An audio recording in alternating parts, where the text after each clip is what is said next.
Hello everyone.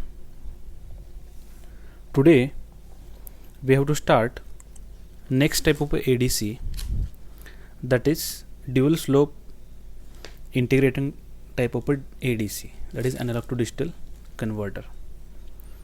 But before starting that analog to digital converter, which is a dual slope, let us understand how the integration of unknown voltage is done by this integrator. If you understand this integration operation, then it will be very easy for you to understand how that dual slope integrating type ADC works. Okay, now let us see how it works. Now, as we have already studied, this is called as operational amplifier or op-amp, and this op-amp can be used in a number of ways, like comparator, summing amplifier, okay, integrator, like this. Okay, so there are n number of applications which can be done with the help of this op-amps and the external components that we are going to connect like this. Now here this op-amp can be used as an integrator. Okay, so this is operational amplifier or op-amp, and two external components that we have connected here, that is a resistor R and a capacitor C. So finally this op-amp, this resistor and this capacitors forms the integrator circuits. Okay, now let's understand how this circuit works. Here input voltage that is to be applied is integrated by this operational amplifier. Okay, so here if you see in this circuit, we have applied two voltage. One is Vin, that is analog voltage, that is to be converted by the ADC, and the second is V reference, that is known voltage. So you know that V reference is a known voltage. Okay, it is given with the specification of a ADC, but the voltage is to be converted is unknown voltage. So that's why this Vin can be called as unknown quantity, unknown analog voltage, or unknown analog voltage to be converted into digital one. And this V reference is a known voltage, we can say. But see carefully, here V reference is a negative voltage, because if you see, this is a terminal, negative terminal that is connected here, and the positive terminal is connected to ground. Okay, and this is the switch. Okay, so either this switch is connected to this Vin, or either it is connected to V reference. Okay, so it is done one by one, that we will see afterwards. But let's understand this, how this integrator works. That is our motto. So initially, suppose if Vin is connected here, means what? If this switch is connected to this Vin will be integrated by this integrator. So let us see how this integrator works.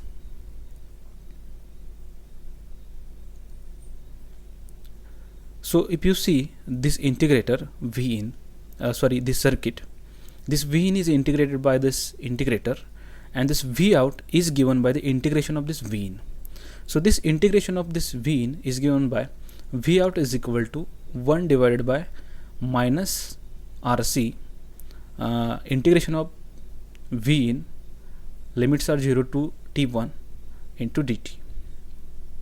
Okay, so if you see this, if you take this Vin outside, we get minus Vin divided by RC, integration from 0 to T1 dt.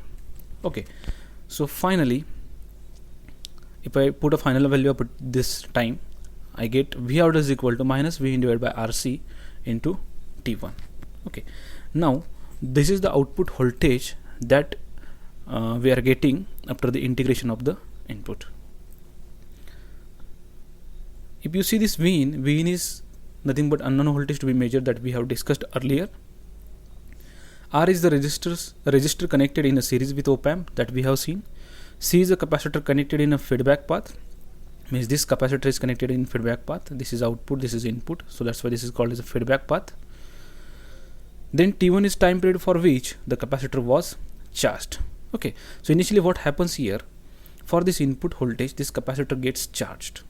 okay, and that is nothing but your T1. So time for which the capacitor was charged is nothing but a T1. Okay, so finally we are integrating the input, and we are getting the output as minus Vin divided by RC into T1. Okay, now let us see what happens here when I integrate this reference voltage, which is a negative. Now keep one thing in mind is that whenever you want to integrate this V reference, you have to connect this switch to here. So that is done by system itself, that we will see afterwards. So let us see what happens here if I connect this switch to minus V reference. The minus is there. This is very important thing you have to keep in mind. And this is the known voltage. The V reference is known voltage. Okay, so this also you have to keep in mind. Now suppose if I take this V out for minus V reference, I will get the equation like this: 1 upon RC into integration of 0 to T2, integration from 0 to T2, minus V reference into dt. Okay, so please don't go into deep with respect to these equations, because you have not studied this integrator. So for sake of understanding, just you have to keep in mind or remind these equations how it works. Okay, so it will not be asked in exam, but for your understanding only I am explaining this. Okay, so here you are getting a minus sign. Okay, but here V reference is minus, and there is no any minus sign here. But after this operation, this V reference comes outside, so it becomes minus V reference divided by RC. So 0 to T2, this integration into dt. Okay, so finally I get here V out is equal to minus V reference into T2 into RC. Okay, now carefully see these equations that we have got here. Okay, now this is a V out, that is minus V reference divided by RC into T2. Now if you see this slope, see carefully this slope. This slope is proportional to V in, which is starting from this point, and we are getting towards this. So when till the capacitor charges fully. Okay, so we can say that here the capacitor is charged fully.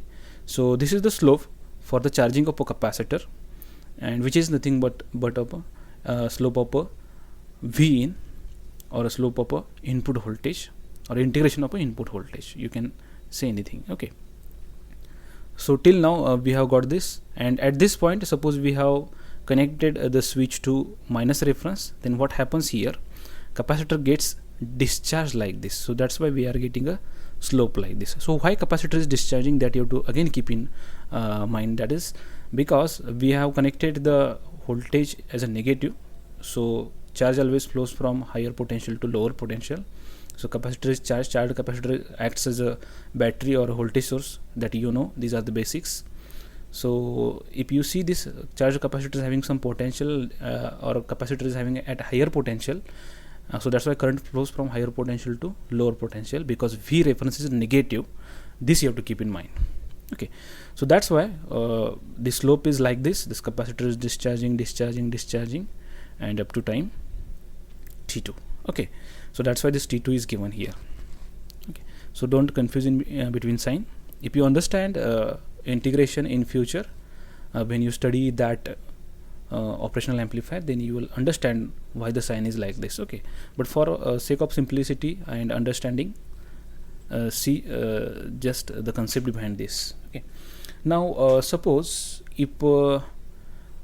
this is equation number 2 and this is equation number 1, and if I subtract the equation number 1 from equation number 2, means this V out minus this V out, what I get, that we have to see. And if we equate this equation to 0, we will get V reference into T2 divided by RC is equal to V in into T1 divided by RC. Now this RC gets cancelled, so we get V reference into T2 is equal to V in into T1. So finally I get the equation like this: V in is equal to V reference into T2 divided by T1. So this equation is very important, because due to this equation only it is possible to design dual slope integrating type of ADC, and you will understand that. So in this equation, V reference is known. Okay, V reference is known. Then if you know this T1, we can say that this T2 is directly proportional to V. Okay, so if you see this output equation again, V in is equal to V reference into T2 divided by T1. The most important thing you can see from this equation is that this input voltage is not dependent upon RC. Okay, so you can select any value of RC, that is not important, but this depends upon V reference, T2 and T1. So what we are going to do in the next diagram, that is dual slope integrating type DAC, that is we have to calculate V in, that is unknown voltage, but we are going to calculate this V in when we know V reference and we know the T1. Means what? We are going to set the T1, we know the V reference. So with the help of this, if I keep this V reference and T1 as a constant, I can say that T2 is directly proportional to V in, or V in is directly proportional to T2. So this relation we have to derive, and after that we will understand the operation of a dual slope integrating type ADC. Okay, so I think you got this. Again, I am repeating, this is very important. Here what we are going to do is that we know that V reference, because V reference is known value and it is not going to change throughout the system operation or conversion operation. Then we have to set this T1. Okay, so how to set that we will see afterwards. And then this T2 we are getting, that is directly proportional to V in.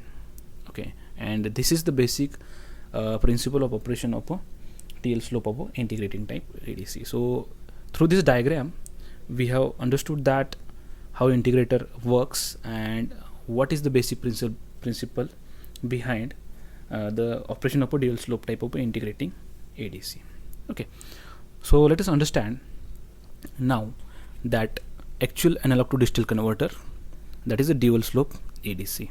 Okay, so if you see this dual slope ADC, this is most important type of ADC, mostly used in analog to digital converters.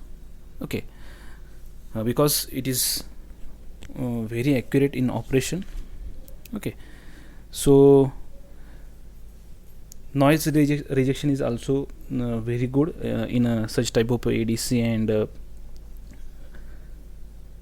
the error is also very less. Okay, so that's why this type of ADC is mostly used, but the disadvantage is that it is having a slow speed, because as we are using capacitor, to charging and discharging capacitor takes some time. So that's why we can say that this is having a low speed. Okay, so let us understand how it works. Please see carefully how I am going to explain that, because if you read the book it will be difficult for you to understand this, because everything is not mentioned in this book. If you refer any book, everything is not mentioned. So some concepts you have to understand how it works, then only you will understand the operation of a dual slope ADC. Okay, so if you see this diagram here, the integrator is used. Okay, so just like this we have seen. So this is a V in, that is analog voltage to be converted into digital quantity, or unknown analog voltage we can say, and this is a known voltage, that is a minus V reference. Okay, now digital switch is connected here, and that switch is operated by this switch control. Okay, so initially if you see this diagram, initially this counter output is reset. Okay, so what is the use of counter? It is used to count the pulses sent by this AND gate.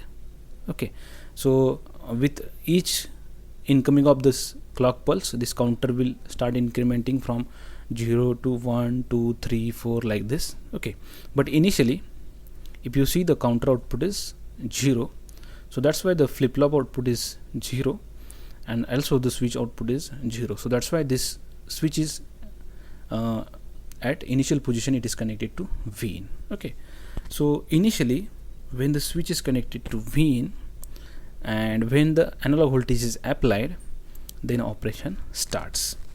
So we have previously seen that when we apply the voltage Vin, then what happens here, this integrator will start its integration operation. Means what? It integrates this Vin. Okay, so whenever the integrator is connected to the DC voltage, we know that it is converting that voltage into triangular wave. Why this triangular wave that we are getting? Because why this increasing slope first? See this increasing slope first. Why we are getting this increasing slope? Because due to this Vin, this capacitor starts charging. Okay, now what happens here? Initially the output of integrator is 0. Okay, and output of 0 detector is also 0. Then AND gate is also 0. Then counter is 0. Flip-flops output is 0. Switch controller is 0, and this Vin is connected initially. Okay, means what? The switch is connected to Vin. But as soon as we apply the analog voltage Vin, this integrator starts its operation and its value starts changing from 0 to this positive increasing slope. Okay, so as soon as the value changes from 0 to this positive increasing slope and capacitor starts charging, this integrated outputs becomes what? Active. Okay, so it becomes active. So that's why what happens here, this 0 detector's output will become 1. Okay, so as its output becomes 1, this AND gate's one output is becomes 1 and another input is connected to clock signal, and as soon as the AND gate's one input is active and the clock pulses is applied to another input, these clock pulses are directly passed to the output. Okay, so that we you know, and as this clock pulses sent to the counter starts increasing, and counter counts from 0 1 2 3 4 like this, and it will count these pulses for fixed period of a time. Okay, so that time period is fixed by this system itself internally as per the design of that system. Now suppose the counter's counting is set towards the 999. Okay, means what? It will start counting the pulses from 0 to 999. Okay, so this is the one time period, and for that time period this integration will be done. See carefully, this integration is done for the counting from 0 to 999, means for a fixed period of time t1, because we have said that t1 from 0 to 999. As soon as this counter starts counter counts the maximum count, that is 999, then it resets itself and its output becomes 1. And what happens here, this flip-flops output become 1, and this switch control also become 1, and this switch is connected to minus reference. Okay, now what happens here that we have to see. What happens here, as soon as the switch is connected to minus reference, we have got the slope towards this point previously. As soon as the switch is connected to minus V reference, the charged capacitor starts discharging like this. Okay, see again, this charged capacitor like this starts discharging like this towards this minus reference, because current flows from higher potential to lower potential. Negative is lower potential and capacitor is at higher potential because it is charged. So that's why the capacitor will discharge like this, and due to this we will get the slope like this. Okay, now the important thing is that this discharging of a capacitor or a slope is what we can say depends upon how much that capacitor is charged, and how much that capacitor is charged depends upon what? This V in. This is very important thing you have to understand, because see, this input slope is depend upon this V in, but whatever that the slope that we are getting as output or discharging of the capacitor is depends upon what? V reference. Means the discharging slope, the slope is what? Constant, because this is known voltage, but V reference is integrated as per the value of this input voltage. Okay, now what happens here, this zero detector will give output as a 1. Again it is again having the output as a 1, and the pulses is counted again, and from this period to this period the time t2 is now counted. Means what? Capacitor is charged for known period, and the discharging of a capacitor, the time required for the discharging of a capacitor is calculated here. Okay, so at this point we have reset the counter, you know that, and from this point towards the discharging of a capacitor, the number of pulses counted, and that are directly proportional to V in. So this is the operation of a dual slope type of integrating type of a digital voltmeter. Okay, so again I am repeating the operation because it is little bit complex, sorry. See what we are doing here. Initially this switch is connected to V in, okay, because the counter output is 0, the flip-flop output is 0, and switch controller output is also we can consider as a 0. So that's why this initially switch is connected to V in, it is not connected to V reference. As soon as when we apply the analog voltage V in, this capacitor starts charging, okay, and this charging of a capacitor is done for fixed period of a time like a t1. So in this case consider t1 as a counter output from 0 to 999. Okay, so as soon as the switch is connected to V in and V in is applied, this V out becomes active, okay, V out becomes active, and 0 detector's output becomes 1, and the number of pulses are counted. So this number of pulses are passed to the counter, and the counter starts increasing from 0, 1, 2, 3, 4 till 999. So because we have to charge this capacitor for a fixed amount of time, that is from 0 to 999, and when that 999 is crossed, capacitor counter again resets, and it will send the output as a 1. Then means what? If it reaches to the maximum value, it gives output as a 1, then flip-flop's output becomes 1, and for next clock by clock cycle counter output is set to 0. Then the switch control is applied here as a 1, and then it connects this switch to this minus V reference. Okay, so when it is connected to minus V reference, the charged capacitor is now discharged with a constant slope. Why that slope is constant? Because we know that V reference, and for that V reference we are discharging this capacitor. Okay, means this charging slope is depends upon this V in, but the discharging slope depends upon what? Minus V reference. Okay, so that's why we know T1, okay, for fixed time period time we know T1, and in a discharging time we have to just count T2. Okay, so at this point again what happens? The 0 detector give the pulse here, 0 detector output becomes 1, and counter starts counting the pulses freshly from this point towards capacitor discharges to till 0 voltage. Okay, means when capacitor fully discharged, it times takes from this point towards we can say this point towards this point, and that is a T2, and that T2 is directly proportional to V in. Okay, and after completion of this operation, when capacitor becomes 0, then this 0 detector will give as output 0, and what will happens here? The pulses will stop here, and that this counter will send the value to the digital readout. Okay, so in short we can say that we have counted the pulses for time period T2, okay, and that is directly proportional to V in. Okay, now if you see this dual slope integrated digital voltmeter, as I already discussed, it is not giving any error, means it is giving error, but that is very small.